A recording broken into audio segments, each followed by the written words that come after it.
या कोई अपशब्द कह देता है, कोई अपशब्द कह देता है, उस पर भी क्रोध आता है। वो हमने दोहा पे सुनाया था, याद होगा आपको। गाली आवत एक है, पलटत होत अनेक। जो पलटू पलटे नहीं रहे एक ही। गाली आवत एक है और पलटत होत अनेक। एक ने गाली कहा, दूसरे ने 10 गाली दी उसको। और जो पलटू पलटे नहीं तो रहे वो एक रह गई। भाई एक ने गाली दी, चुपचाप मौन रह गए, एक एक रह गई। इसको कहते हैं साधना। अब होता क्रोध में क्या है, जरा उसको एनालिसिस करिए क्रोध की। जब कोई बात मन के प्रतिकूल होती है, जब कोई भी बात मन के प्रतिकूल होती है, कोई भी बात हो हमारे मन के प्रतिकूल नहीं हुई, तो क्या होता है, एक प्रकार की क्रिया उत्पन्न होती है अपने अंदर।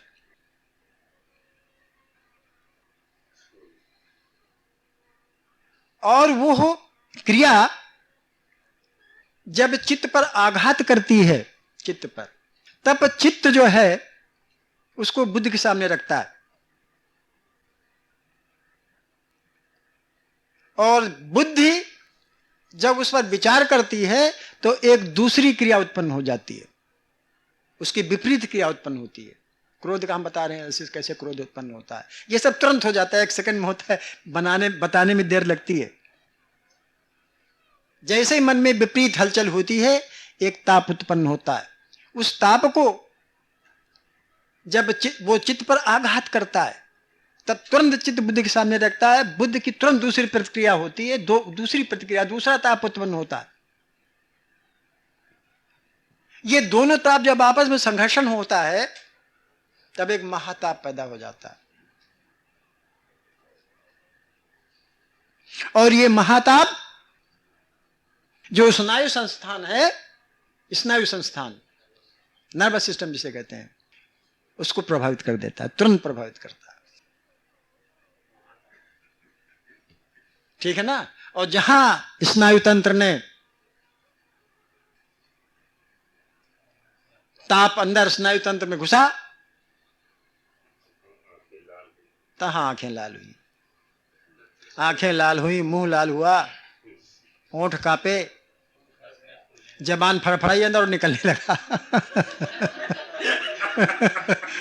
नए नए रिसों है, गोस्वामी जी ने लिखा है। माखे लखन, हम गलत नहीं करें, कुछ गलत बोल रहे हैं, सही बोले, बस रामचरित मानस कहीं कहीं आ जाता है, हम जो तो पढ़े नहीं बिल्कुल। तो माखे लखन कुटिल भई भूमे, रद पुट फरकत नैन रिसो भई। जैसे गुस्सा आई, कुटिल भई भूमे, भूमे लक्षण बता दिए, कुटिल भई भूमे, रदपुट ओठ फड़कने लगे, आंखें लाल हो गई, चेहरा तमतमा गया। और फिर कहा, क्या कहा, कंदुकयु ब्रह्मांड उठाऊं, योजन सद प्रमाण ले धाऊं, और काटे घच दिम। निकाह कहने लगे जो मन में आया, जो कर सकते थे, लेकिन हम लोग जो कर सकते हैं वो भी कहते हैं। हम लोग जब गुस्सा होते हैं, जो नहीं कर सकते वो भी कहते हैं। अब आप लोग समझ लीजिए, भाई वो तो कर सकते थे, कांडुगयु ब्रह्मांड उठाऊं, योजन सत प्रमाण ले धाऊं, और काचे घट जिम डारों फोरी, वो तो कर सकते थे। गुस्से में कह गए, क्रोध में कह गए।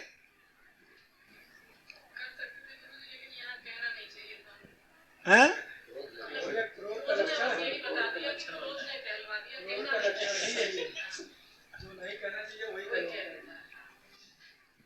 ये तो वाल्मीकि रामायण में अलग की बात है, वाल्मीकि रामायण में कोई संवाद नहीं है। ये वाल्मीकि रामायण में कोई संवाद कहीं नहीं है। वहां परशुराम जी जो हैं वो रास्ते में मिले हैं, जब ये लोग बारात वारात लेकर लौट रहे, अयोध्या जाते रहे, तब मिले हैं। वाल्मीकि रामायण में ये लोग जब सब कर्म कर करके, ये शादी विवाह कर करके जब वो लौट रहे थे अपने अयोध्या को, तब रास्ते में मिले हैं। उनके पास भी वही धनुष था जो तोड़ा गया था। अरे वही है, उसमें फिर आप झगड़ा ना करो, दोनों धनुष एक ही हैं। इस झगड़े को तुम हटाना चाहते हैं, फिर वही झगड़ा कब हो सकता है, लिख दिया हो। हमारे पास आओ और हम आपको आमने सामने भगवान से बैठ के बातचीत करा देंगे। Table conference, round table conference. मालूम होता है भगवान कोई आदमी है हमारे आप जैसे, आमने सामने बैठ के बात करा देंगे। अजीब सी बात है। वो खुदा ही दिखाओ, खुदा ही दिखाओ। तो कहने भाई खुदा ही सब क्या है? अरे कहने खुदा ही दिखाओ।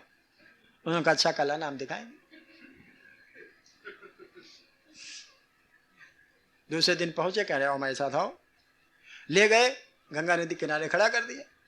कहा देखो खुदा ही है, किसी ने खुदा नहीं से, खुदा ने खुदा है।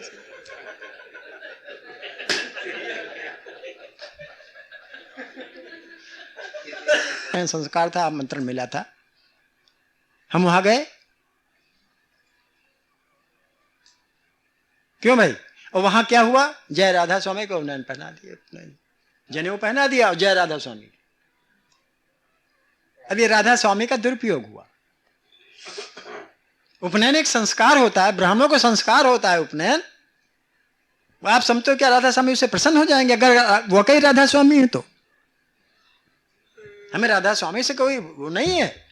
लेकिन जो संस्कार उपनयन संस्कार है, वो ब्राह्मण को उपनयन संस्कार है। बिना गायत्री को अगर करते हैं आप, तो क्या राधा स्वामी खुश होंगे उससे? वो यह नियंत्रण है। जैसे वो एक आती है, वो लेडी है, वो कुंडली जाए करते इतना उनके पोस्टर छापे मिलते हैं, कहीं कोई पोस्टर मिलते हैं, हाँ कोई और पोस्टर मिलते हैं। अरे जनाब, कुंडली जागरण कोई मामूली बात है?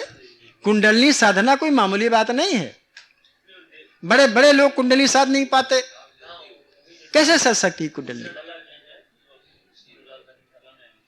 हमें बात समझ में आती। हो सकता है हम किसी निंदा क्यों करें। बहरहाल हमें इतना जरूर मालूम है, कुंडली साधना कोई मामूली साधना नहीं है। इसमें बड़े बड़े साधक साध नहीं पाते हैं। कैसे हो सकता है 2 क्षण में कुंडली साधना?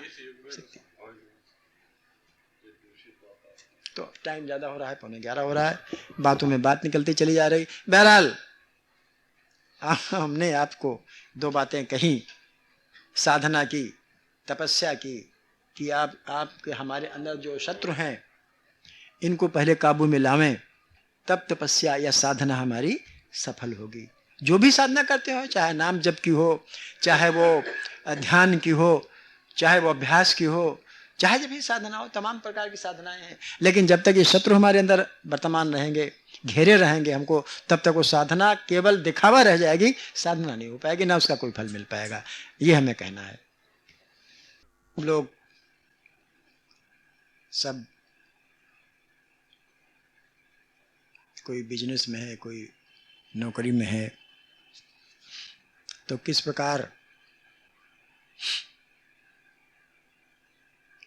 सत्संग जिया जाए, किस प्रकार सत्संग जिया जाए, किस प्रकार कर्म किए जाएं कि जिससे कि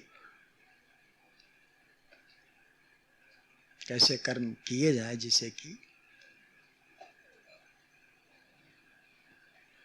हमारे जीवन पर जो असर होने वाला है तो वो सत्कर्म बन जाए।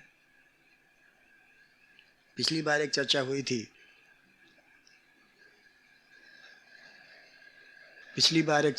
थी, कि वो पैसों के लेन देन में कि जो पैसे लिए गए वो सत्य थे या असत्य थे। एक बार चिंतन हुआ था ना, तो हमने उदाहरण दिया था, अपना ही उदाहरण दिया था कि भाई अभी सोचना पड़ता है, याद है ना आपको? सोचना पड़ता है कि जो कैसे उसका भला हो, अपना भी भला हो, दूसरे का भी भला हो। तो इस प्रकार के चिंतन सत्संग में बैठ करके भी की जा सकते हैं।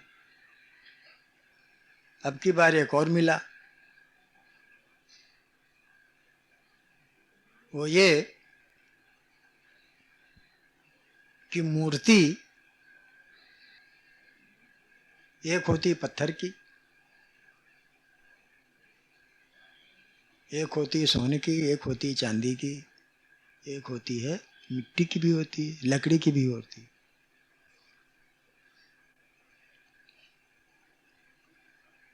और एक जिंदा मूर्ति होती है। तो अगर सेवा करनी है, तवज्जो जिसे उर्दू में बोलते हैं, देनी है, तो प्राथमिकता किसे देनी चाहिए?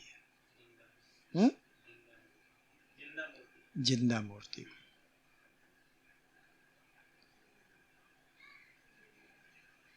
एक सज्जन के मुंह से निकल गया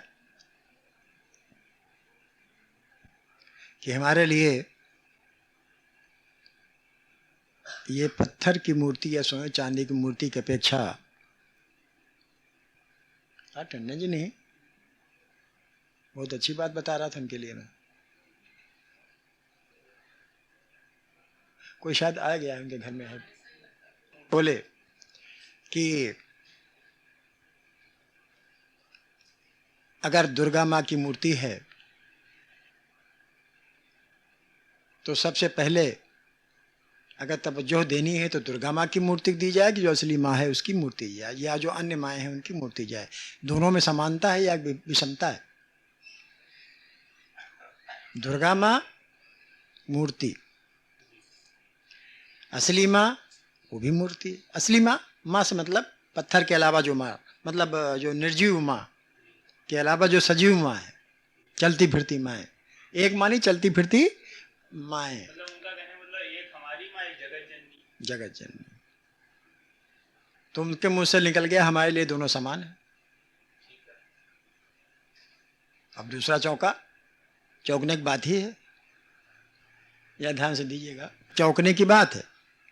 कहाँ जगत जननी माँ दुर्गा माँ, और कहाँ एक साधारण माँ, कोई भी माँ, कोई भी माँ। माँ से मतलब है किसी की माँ, माँ तो माँ है, किसी की माँ। भैंस हुई। किस्सा ये है, बहुत बड़े आदमी अपनी दुर्गा माँ की मूर्ति के लिए कई हजार का हार बनवाया, कई हजार रुपए का हार बनवाया दुर्गा की मूर्ति के लिए। किसी से बनवाया, और जब पैसे देने की बारी आई तब किसी ने सुझाव दिया कि बहुत धार्मिक प्रवृत्ति के आदमी हैं जिनसे बनवाया आपने, अगर आप कहेंगे तो उसमें और कुछ रियायत मिल जाएगी। धार्मिक प्रवृत्ति के आदमी हैं, सत्संगी आदमी हैं, अगर कुछ थोड़ा बहुत अगर आप कोशिश करें तो इसमें 2-4 से की और बचत मिल जाएगी। हजारों रुपए का हार किसके लिए? दुर्गा माँ की मूर्ति के लिए। हजारों रुपए का माल दुर्गा मूर्ति के लिए आदमी बनवा रहा है, और जो मेहनत कर रहा है उससे कह रहा है कि सत्संगी आदमी है, धार्मिक प्रवृत्ति के आदमी हैं जिनसे बनवाया है, कहो तो 500-600 रुपए और छूट जाएंगे। उन्होंने जवाब दिया, नहीं साहब, अगर आप अपनी माँ के लिए लाए होते तो मैं जो से 500 ने 1000 छोड़ देता। कहने क्यों? कहने लगे कि गुरु गोविंद दोऊ खड़े काके लागू पाए, बलिहारी गुरु आपने कि गोविंद दियो। वो जो माँ है किसने बताया? दुर्गा माँ को माँ किसने बताया? दुर्गा माँ की पहचान किस माँ ने बताई? श्रेष्ठ कौन हुआ? पहले किसका मान, किसका आदर करना चाहिए? अपनी माँ। जरा आप विचार करें कि हम आप मुंह में पहले से ही नमक लेके जाते हैं, अच्छी बात कोई बताता है, समझाता है, तो समझ में नहीं आती है, क्योंकि पहले से नमक, मीठी बात कहाँ समझ में आवे। पहले में वो जो नमक भरा है पहले से, मुंह से निकालो तब तो शक्कर का स्वाद आएगा। नमक मुंह में पहले रखो तो शक्कर खिलाए कैसे स्वाद मालूम होगा? नमक का मालूम है, शक्कर का मालूम होगा। आप जरा अंदाजा लगाए, सोचें। हम इसलिए है तो एक ही आदमी की समस्या या घटना, लेकिन हम आप सबको इसलिए बता रहे हैं कि जब आप जिंदगी जीते हैं तो सत्संग का लाभ लीजिए, समझाइए, दूसरों को बताइए। जो दिमाग में भरा हुआ एक चीज है उसको निकालिए। हाँ, मैं बताया नहीं था आपको कि लोटो दूध शंकर जी पर चढ़ जाता है। दूध, हजारों बच्चे भूखे बिना दूध के मर जाते हैं, कुपोषण के मर जाते हैं, लेकिन शंकर जी पर हजारों लोटे दूध चढ़ जाता है। दुर्गा मां के लिए हजारों रुपए का हार चढ़ जाएगा और उसमें भी बचत ढूंढेगा। हजारों रुपए खर्च कर रहा है लेकिन उसमें भी बचत ढूंढ रहा है। लेकिन अपनी मां के लिए क्या प्रसन्नता होती आज उस मां को अगर कोई उसका लड़का लेके जाता। क्यों भाई? कितनी दुआएं देती वो मां, चाहे जितनी संपन्न हो, लेकिन भाव होता है। मां का एक भाव होता है, वात्सल्य होता है। मां को चाहिए कुछ नहीं, मां को केवल पुत्र का भाव चाहिए। लेकिन हम क्या करते हैं, अपनी मां को तो अलग डाले रहते हैं, लेकिन दुर्गा मां को, मैं आलोचना नहीं करता, मैं ये कहना चाहता हूं कि जो आदर भाव अपनी जिंदा मां को, सजीव मां को देना चाहिए, सबसे पहले उनको आदर दीजिए। वो मां जो आपको छाती पेटे लगाए रहती थी, जरा से अगर आपको जरा से भी कहीं जुखाम भी हो गया तो दुर्गा मां के जाके साथ ले जाती थी, दुर्गा मां के नमन करती थी, बताती ये दुर्गा मां है। वो मां जिसकी आप उपेक्षा कर रहे हो, वह मां जिसकी तरफ आपने नजर नहीं उठाई, वह मां जिसको आप 10 रुपए या 20 रुपए का या 1000 का हार नहीं दे सके, दुर्गा मां को आप 15-20 हजार का हार पहना रहे हो। आपके लिए कितनी व्यथित हुई थी, कभी कितनी रोई थी आपके लिए जब आपका स्वास्थ्य गड़बड़ हुआ था, कितनी दुआएं मांगी थी उसने, कहां कहां नहीं गई थी आपके लिए। कोई आदर आपके इनमें नहीं। मना स्थिति देखिए आदमी की। हमको आपको अपनी मना स्थिति बदलनी होगी। और फिर दुर्गा क्या है? हमने आपसे कई बार कहा, दुर्गा कोई मूर्ति नहीं है, दुर्गा एक शक्ति है। कई बार हमने कहा, क्योंकि स्त्रीलिंग शब्द है इसलिए हमने उसको मूर्ति मान लिया है। दुर्गा एक शक्ति है। जैसे कि गंगा जी एक नदी है, लेकिन हमने उसकी एक मूर्ति मान लिया, तो गंगा जी कोई मूर्ति तो है नहीं, गंगा जी एक नदी है, लेकिन हमने पूजा अर्चना के लिए एक मूर्ति की कल्पना कर ली। जिस प्रकार से भारत माता कोई माता तो है नहीं, अरे कोई जमीन हो तो ये तो एक देश है, लेकिन हमने कल्पना कर ली भारत माँ की। उसी प्रकार से दुर्गा माँ, दुर्गा एक शक्ति है, हमने कल्पना कर रखी। शक्ति की आराधना करना कोई बुरी बात नहीं है, शक्ति की आराधना तो की जा सकती है। तो क्या जो माँ है वो शक्ति नहीं है? जो अपनी निजी माँ है वो शक्ति नहीं है? हमने आप तो शायद बताओ कि दुर्गा क्या है, कई बार बताया दुर्गा है क्या। दुर्गा चारों वर्णों की मिली एक शक्ति है। दुर्गा कोई स्त्री नहीं, न कभी जो हम आप इसका चर्चा किया करते हैं जो दुर्गा सप्तशती में है, वो तो एक सिर्फ रूपक है, रूपक है, रूपक शक्ति का रूपक है। अलग अलग जो नाम गिनाए गए हैं उनके गुण के अनुसार, जो उन्होंने कार्य के अनुसार है।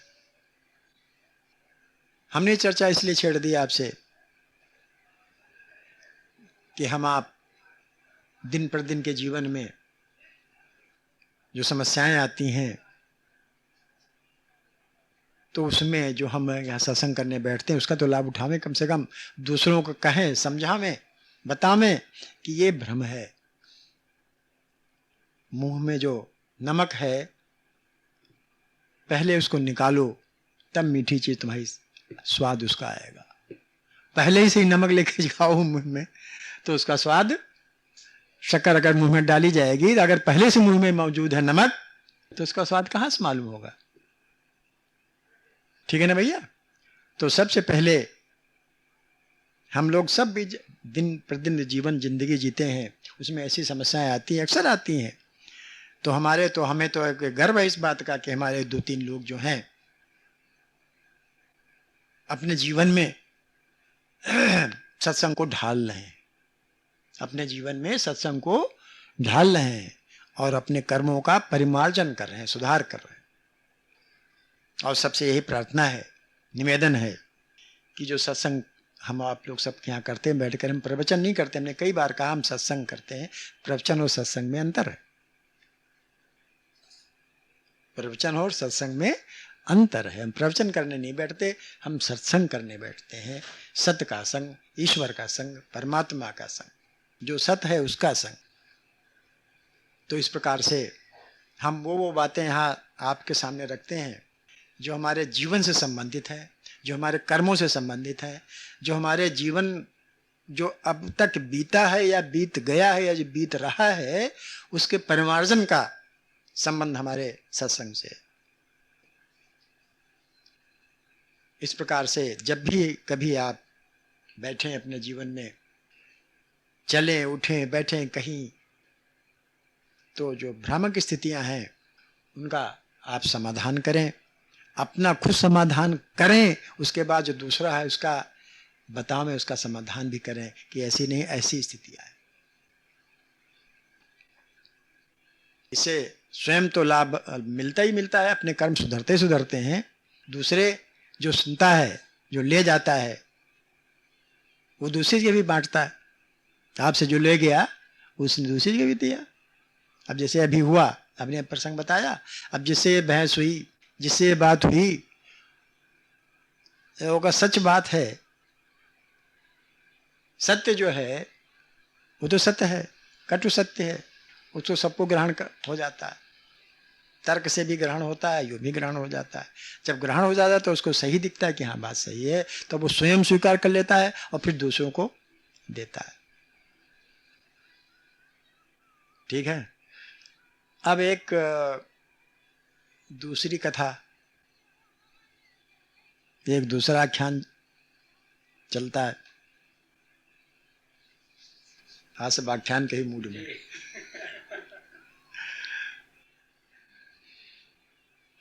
एक पंडित जी थे, बनारस पढ़ने गए, शास्त्र वगैरह पढ़ के लौटे। बनारस से लोग काशी पढ़ने जाते थे, नहीं पहले काशी पढ़ने जाते थे, अब भी जाते हैं लेकिन अब कुछ दूसरा पढ़ते हैं। पहले काशी विख्यात थी, शास्त्र धर्मशास्त्र जितने भी शास्त्र हैं पढ़ाए जाते थे, वहाँ विद्वान थे। तो पंडित जी थे, एक थे, और काशी पढ़ के लौटे, समाज में आए, घर आए।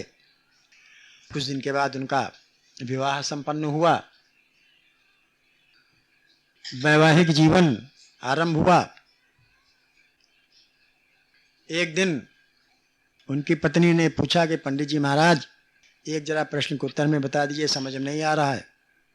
उन्होंने कहा हम तो काशी पढ़ के आए, जो पूछे सो बताएंगे। तो उन्होंने कहा पंडित जी बताइए कि पाप का बाप कौन है? पाप का बाप कौन है? पंडित जी चकराए कि हमने सब कुछ पढ़ा, जल्दी जल्दी पोथी पत्र उन्होंने सब उठाए कि याद नहीं आ रहा है, कहीं पढ़ा, क्या पढ़ा। तमाम पोथी पत्र शास्त्र उठा लाए और पन्ने उलटने शुरू किए उन्होंने। ये तो हमने कहीं पढ़ा ही ना, गुरुजी ने हमको बताया कि पाप का बाप कौन है। जल्दी जल्दी सब पोथी पत्ते उलट डाले, नहीं मिला कहीं कि पाप का बाप कौन है। जब नहीं मिला तो निराश हुए। पंडित जी से कहा हम फिर काशी जा रहे हैं। कहने आप काशी काहे के लिए जा रहे हो? कहने हम पाप का बाप पूछने जा रहे हैं। कि हमें समझ नहीं आया कि ये पाप का बाप कौन है। पत्नी ने कहा जाइए भाई, ये पूछ के आइए, हमको भी चाहिए पाप का बाप कौन है। पोथी पत्रा संभाला और निकल पड़े घर से। चले, रास्ते में